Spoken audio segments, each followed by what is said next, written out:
Hello, welcome. Today's video is about one of my favorite design topics, color, because color plays such an important role in interior design and can have such a huge impact on our spaces. So we're going to start by briefly touching on some of the basics of color theory, and then I'm going to share with you my best tips on how to work with color in your own home. And of course, like in all of my videos, I have rounded up a bunch of inspiring images, spaces that I think are using color in really cool and interesting ways, and I'm going to give you my take on what it is about these spaces that I think works so well. Are you ready? Let's get started. All right, just a quick little lesson on color theory, the basics that are helpful to know. So first off, we have our three color groups, which are the primary colors, which are, of course, red, yellow, and blue.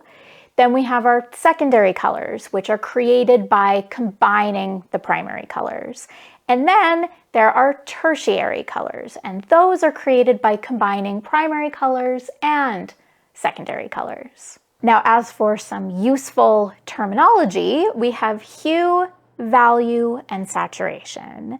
And I'm sure you're all familiar with these terms. They get used a lot when discussing color, but we're maybe not all entirely sure of their actual definition. So hue is the property of light by which the color of an object is classified as red, blue, green, or yellow in reference to the spectrum. So in other words, it's a way to label or categorize each color that we see. Value is a term used to describe the lightness or darkness of a color. Saturation is the purity or vividness of a color. So a vibrant color is one that is fully saturated and has not at all been grayed down. A desaturated color is one that has been grayed down and washed out. You're probably also familiar with the terms tint, tone, and shade. So a tint is a hue that has had white added to it. A tone is a hue that has had gray added, and a shade is a hue with the addition of black. When it comes to color schemes, the three most common that we tend to hear the most about are monochromatic, analogous, and complementary. A monochromatic color scheme is one created by using a single hue and combining different tints and shades of that hue. Analogous color schemes utilize three colors that are beside each other on the color wheel. A complementary color scheme is one that utilizes colors that are opposite from one another on the color wheel. These color schemes are great formulas that you can use to help you create successful color combinations in your space, but they're certainly not the only methods. So let's look at some other ways that we can learn to work with color. And I'm really going to try to cover the whole spectrum here. So we're going to touch on neutral interiors. We're going to talk about interiors that just have small doses of color. And we're also going to look at bold spaces that are full of lots of color. So neutral interiors, often when we talk about using color, the assumption is that we're not talking about neutrals, but of course neutrals are colors as well. Typically when we're talking about neutrals, we're often talking about such warm colors as cream, beige, tan, brown. But of course there are the cooler neutrals too, so white, black, and gray tones. Now some people love a neutral interior and some people do not. If you do love neutrals, absolutely go for it. But something to remember is if you're not going to be bringing in that interest that boldly colored elements can provide for your space, you're going to want to add that interest in other ways. So mix your neutrals, use variations in tint and shade to create contrast, and adding pattern and texture are also going to be really important. Now let's talk about neutral color schemes that then have some small doses of color added to them. Because I realize that a lot of us are probably starting this process with neutral interiors, whether that is by choice or by circumstance. The thing about neutrals is that they are a great starting point. They work so well with so many other colors that they can make a really great base that you can build off of. Now, if you don't like a lot of color, or if you're just kind of intimidated to begin using color, you can start really small. So you can pick one accent color and just start introducing it through the use of things like art and accessories. Now, to add some extra interest, use a variety of saturations and tones within that color. And also, if you do bring in some pieces that have additional colors in them, that is also fine. I mean, when you're talking about things like art, it's probably unlikely that every piece of art you bring into the space is only going to have one color in it. So it's totally fine if some other colors slowly start to work their way into your space. And actually, if you do then decide that you want to bring in some additional accent colors, those pieces can be great to use as inspiration. They can give you something to work with, give you some ideas of some other colors that you could bring into the space in other ways. Let's talk about really colorful color schemes now. Maybe you're feeling really daring and you want to go more bold with your use of color. Now, there are lots of ways that you could go about this.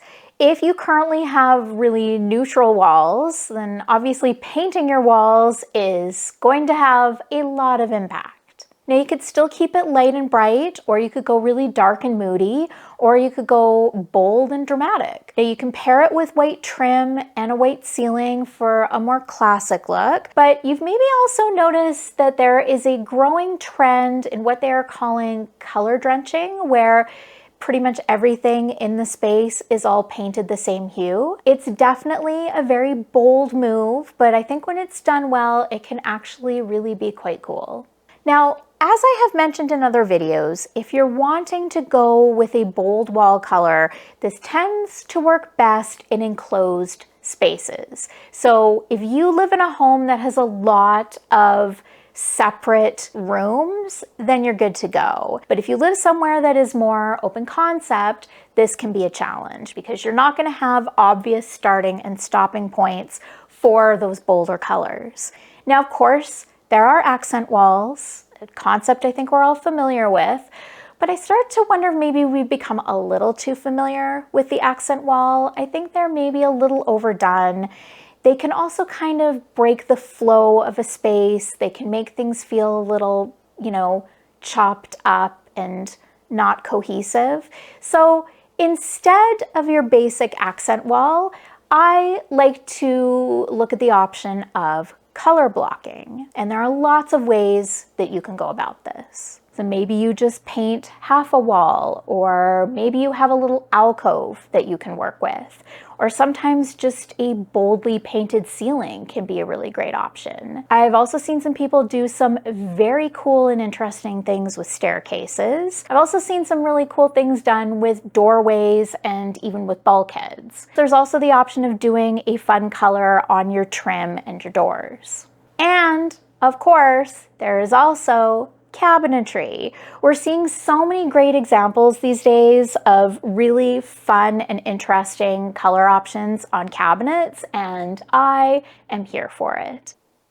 Okay, so what do you do if you're stuck with a color that you don't really like? So say you've got dated kitchen countertops that you're not in a position to change, or it's some really retro bathroom fixtures. I think there's sort of two directions that you can go with this. The first one is to try to minimize that color. And I think the best way to do this is to find a color scheme that is going to include that color, but is also going to bring in other colors that can become the focus. Now, Pinterest is a great tool for this. You can just try searching color schemes with whatever the offending color is. So say it's avocado green. So you would just search color schemes with avocado green. And it's going to give you a bunch of different inspiration photos for some color combinations that you may never have considered. So the other thing that you can do in a situation like this is to just fully embrace that color and lean into it. And what this typically means is that you're going to want to look at doing a monochromatic color scheme that uses that color, but also allows you to bring in other variations of that hue that you like a little more. So again, if we look to Pinterest, and if we use avocado green as our example, you're going to want to search monochromatic green color schemes. So this is going to generate a bunch of inspiration images for green interiors that have avocado in them, but also have lots of other versions of green that you maybe like a little more. And this can be a great way of really thinking outside the box and doing something really bold and interesting and daring in a space. Now let's talk about rules and guidelines. Now, when it comes to using color, there are some common sense approaches that can certainly make a lot of sense. But I do think a lot of the rules are really just meant to be broken. And fortunately, I think this is really becoming more of the general consensus. When I was growing up back in the day, we would often hear about clashing colors that should never be put together. Pink and red, for example, that's a really good example of this. And I now think that pink and red are actually a great color combination. Sometimes these supposed clashing colors can come together to make some really cool and unexpected color schemes. You really can put just about any combination of colors together and find a way to make it work. It really just comes down to finding the right variations of each hue. And because color is such a personal thing that we often have very instinctual and emotional reactions to,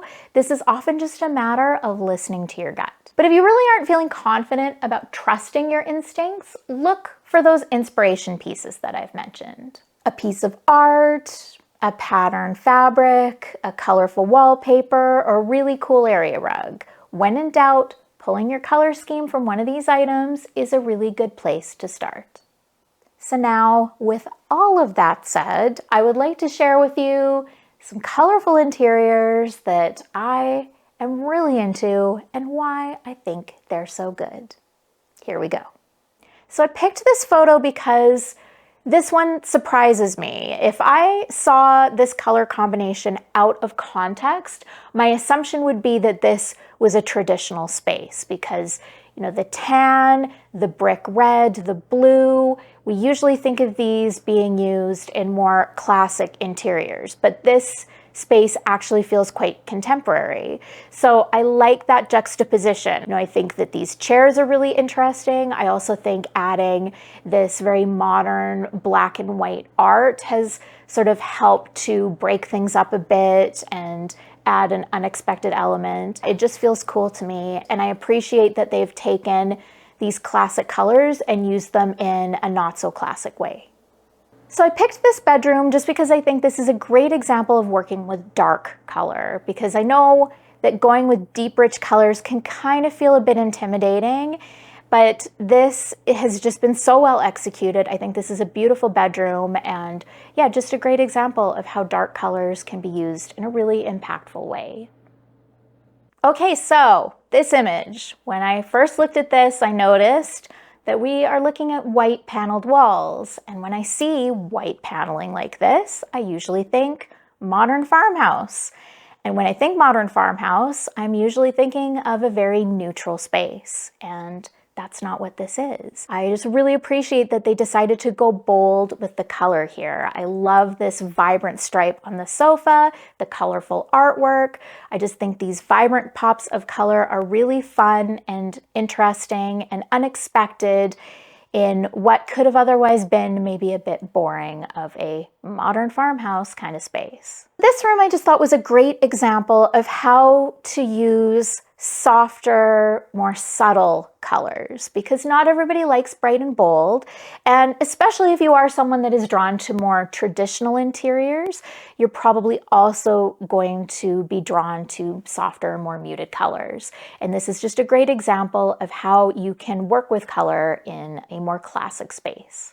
If you take a close look at this space, the investment pieces, the drapery, the bed, the light fixture are all very neutral, but this space is not neutral at all. And they have achieved this really just through the use of some bedding and some paint. This is, I think, just a great example if you're somebody that has a neutral space and you want to do something really bold and daring, that it can actually be achieved very easily and inexpensively. So this space, I just think this is a really cool room. I like the way that they have combined the two colors on the wall, and the pairing of this light blue with this really deep burgundy, I'm just really into. I've been seeing it around lately and I really like it. You know, that burgundy color can often feel very traditional, and I think pairing it with this light blue just feels really fresh and modern. Well, guys, that is everything I have for you on how to use color in your home. I hope this has been helpful. I hope that I've maybe given you some ideas and some tips that you haven't heard before. Thank you for being here. I hope you will join me again next time, and bye for now.